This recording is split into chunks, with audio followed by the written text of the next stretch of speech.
This photograph shows a man named William Terriss, and in Victorian times, Terriss was one of the finest and most popular actors of the West End stage, but sadly that isn't all he's remembered for. After making his name in the 1870s, Terriss had appeared in a number of Shakespearean plays here at the Lyceum, but after teaming up with popular actress Jessie Millwood in 1885, had toured both Britain and the United States. By the time he was back in London, he was a star and was regularly appearing here at the Adelphi on the Strand, but after becoming acquainted with a struggling actor named Richard Prince, a problem had soon presented itself. Prince, one witness would remember, was a queer sort of chap who seemed ambitious but arrogant and grossly overestimated his acting abilities, but Terriss had been supportive of him anyway. He helped him to get work in a number of productions that he was involved in, and even sent him money to help him out while he was unemployed. But Prince had soon begun drinking heavily, seemed mentally unstable, and those around him had begun to avoid him.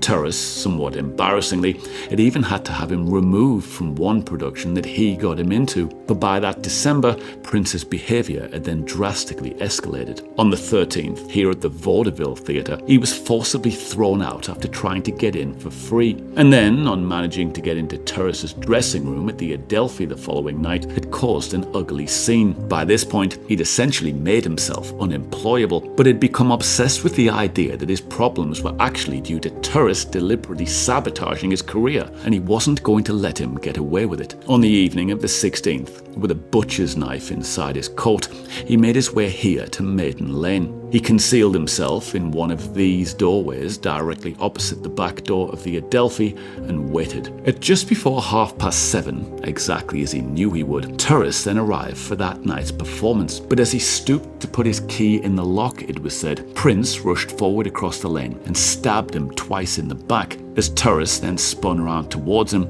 he stabbed him again in the chest before a man named Edmund Daniels then quickly grabbed hold of him, but he made no effort to run away. "I did it for revenge," he said. "He kept me out of employment for 10 years.